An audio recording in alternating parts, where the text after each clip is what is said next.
Good evening. Welcome to Signature TV News. My name is Charles Pius. First, let's take a look at the headlines. Enugu-born Senator Ayogo Eze is dead. Nigerian Publishers Association urges its members to embrace e-books. FAAN diverts flight operations as fire breaks out at Lagos Airport. On the foreign scene, transitional government takes power in Haiti. And in China launches Shenzhou 18-man spaceship. And now the news in detail. A frontline politician and veteran journalist from Enugu State, Senator Ayogo Eze, is dead. Ayogo Eze, who represented Enugu North Senatorial District in the National Assembly, where he served as former Senate spokesperson, died in the early hours of Thursday at an Abuja hospital after a protracted illness. The senator, who also served as Commissioner for Information in Enugu, was in the Senate between 2007 and 2015, after which he contested in the governorship primaries of the then-ruling People's Democratic Party, PDP. In the Senate, he was appointed chairman of the Senate Committee on Information and Media, making him the official spokesperson of the Senate. Born in 1958, Senator Ayogo Eze died at the age of 66. And for the 8 years he spent in the Senate, he was a member of the Constitution Drafting and Amendment Committee that made some novel changes to Nigeria's constitution. After his re-election in the Senate in 2011, he was appointed chairman of the Committee on Works and also served as a member of the committees on Police Affairs, National Planning, Marine Transport, and Federal Character and Intergovernmental Affairs. The Enugu State government has banned all forms of illegal tolls and extortion of motorists by touts, warning of severe sanctions for those who flout the order. The government announced the cancellation of all existing produce and haulage revenue collection contract by various ministries, departments, and MDAs. Speaking to newsmen in Enugu on Wednesday, the secretary of the state government, Professor Chidebere Onya, says those responsibilities would now be taken over by service hubs to be established in partnership with private operators. Onya says the government recognized the pivotal role of efficient logistics and transportation infrastructure in growing the economy. UNICEF has commended governments, agencies, and healthcare workers on the role they are playing to ensure the eradication of smallpox and polio worldwide.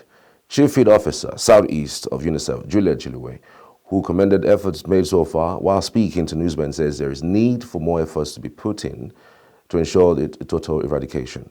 Chiluwe insisted that more funding must be provided by donor partners to ensure extensive immunization coverage. However, we have pockets of children that are not yet immunized, zero-dose children.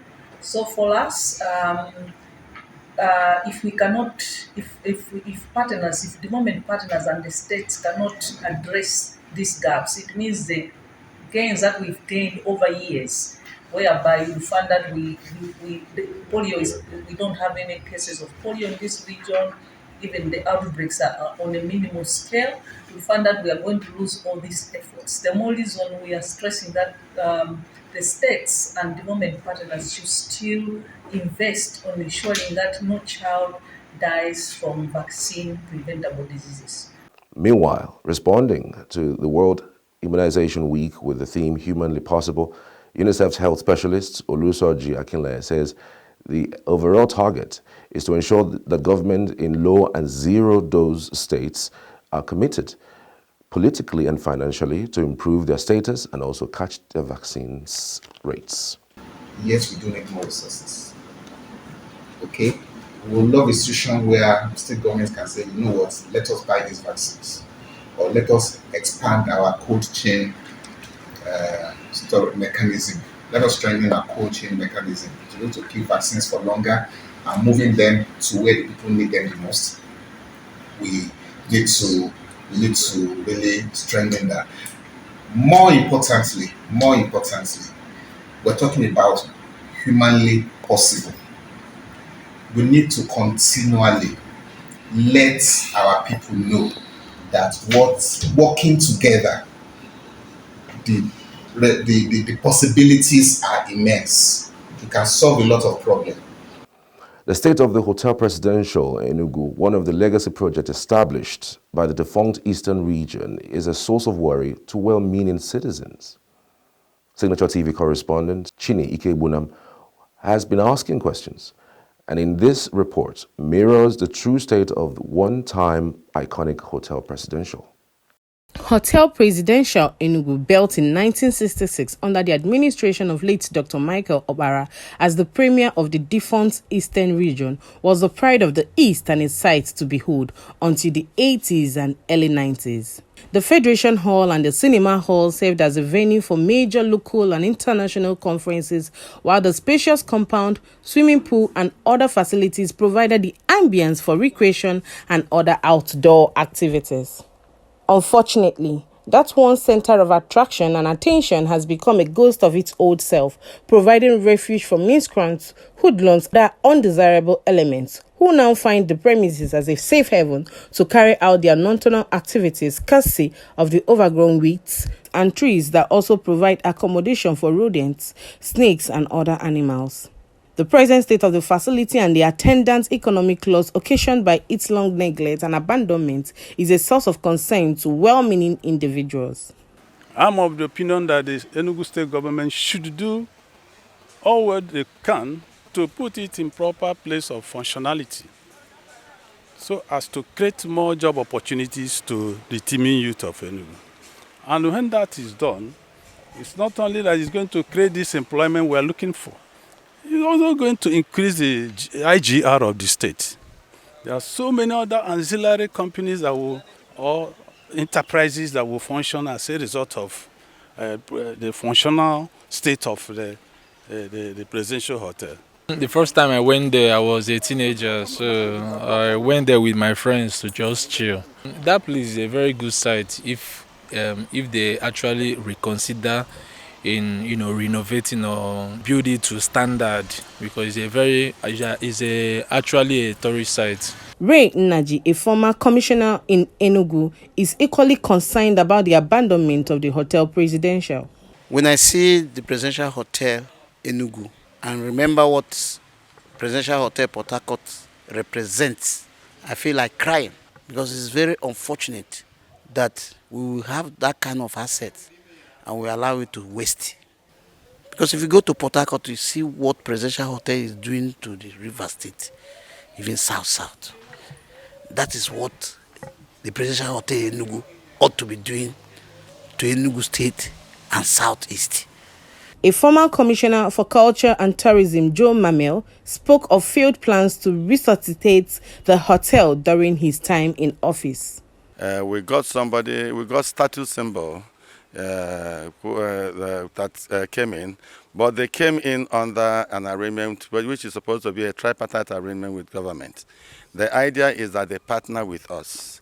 I can tell you honestly speaking that if we have continued the way with the agreement we signed, which is still a subsisting agreement, so as far as I'm concerned, the irresponsibility and the impunity of government made Presidential Hotel now very, very, very sick. Let's say it was sick before, but it has now become very, very, very sick, because those that are supposed to take care of it did not take care of it. The present administration of Peter Mba says it has plans to revitalize the Hotel Presidential in partnership with the private sector.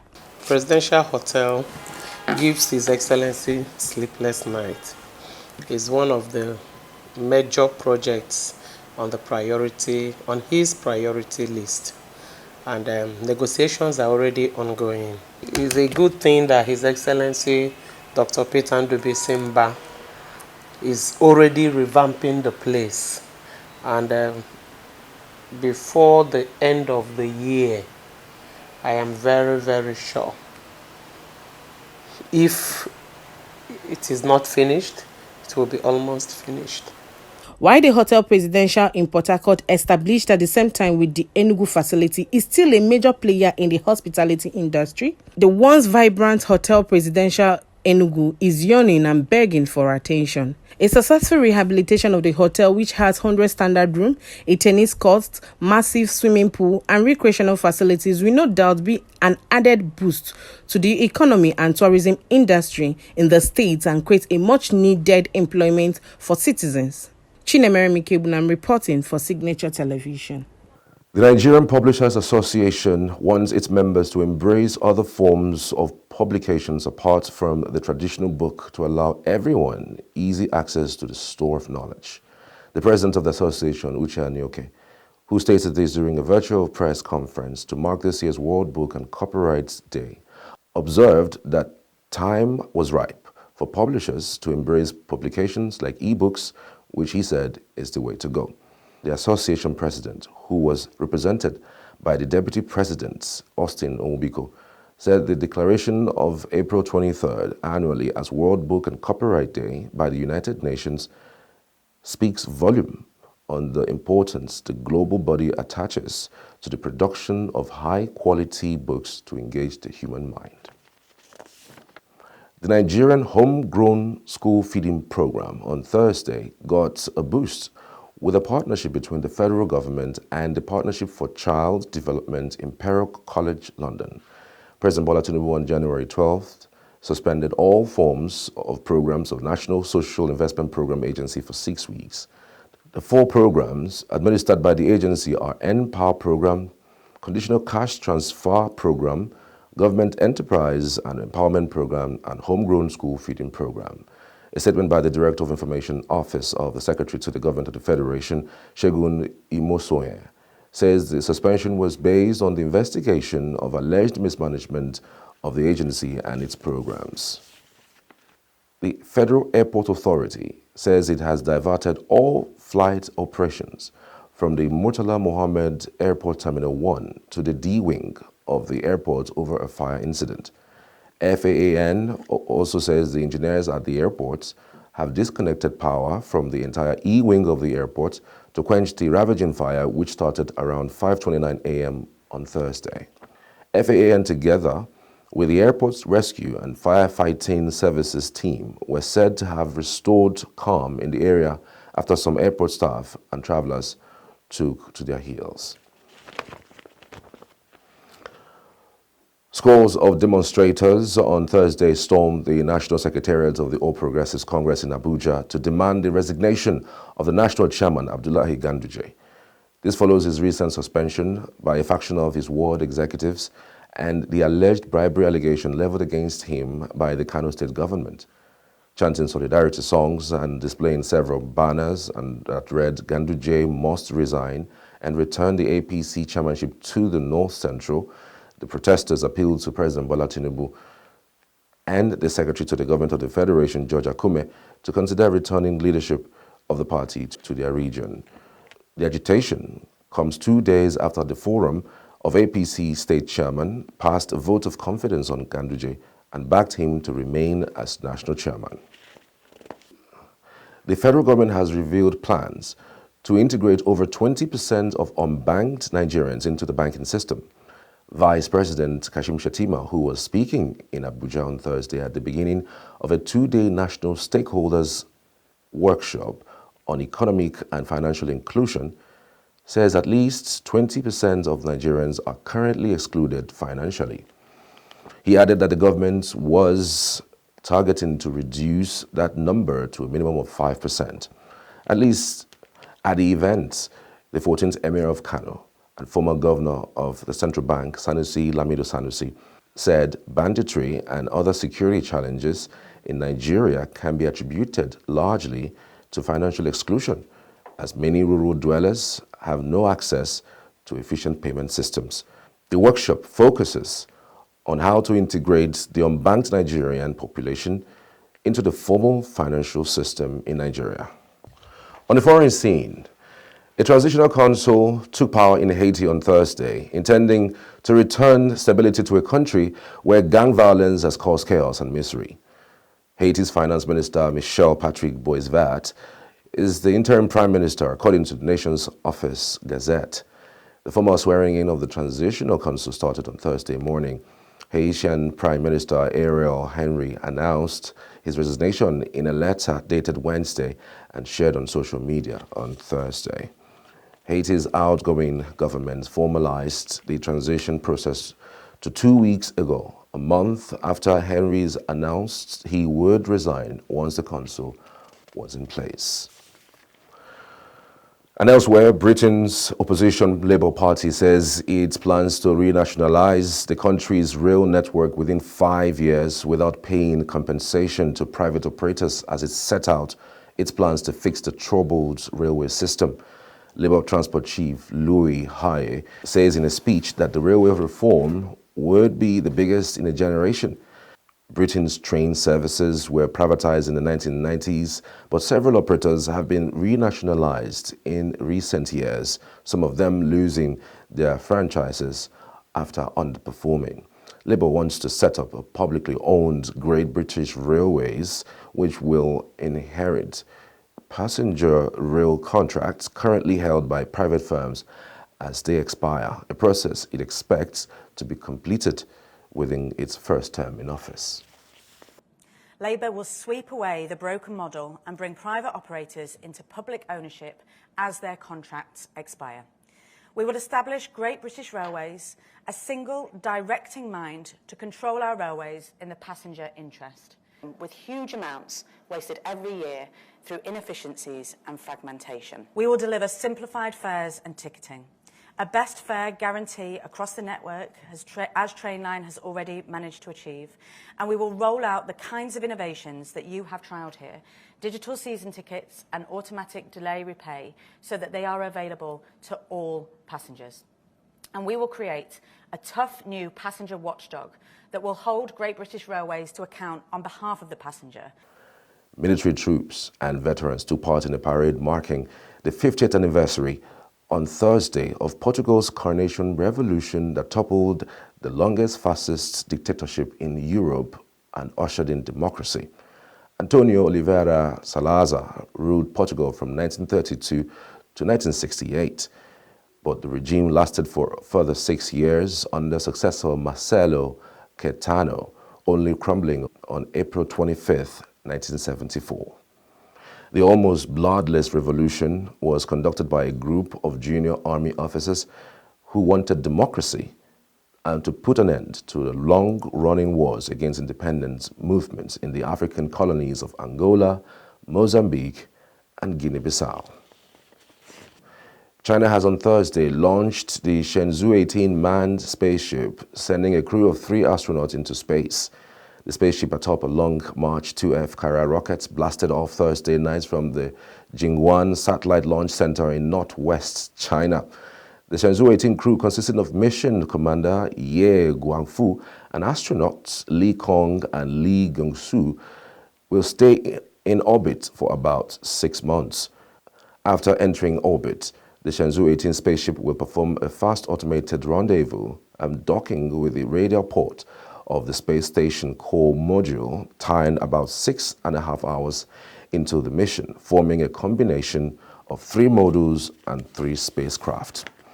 And in the United States, U.S. President Joe Biden has recounted his meeting with a 4-year-old American who had been held hostage by Hamas. Abigail Edan, who turned 4 while in captivity, was freed by Hamas militants last November after being held for 7 weeks in Gaza. That went really well. Her dad sent me, her family sent me a note saying she was riding home. She said, you know, I love Joe Biden. Oh, she was. We had her on the swing. She was swinging around in the Oval Office. She was really good. I haven't, but I know about it. I haven't physically seen it. And that's Signature TV News this hour. Thank you for watching. My name is Charles Pius.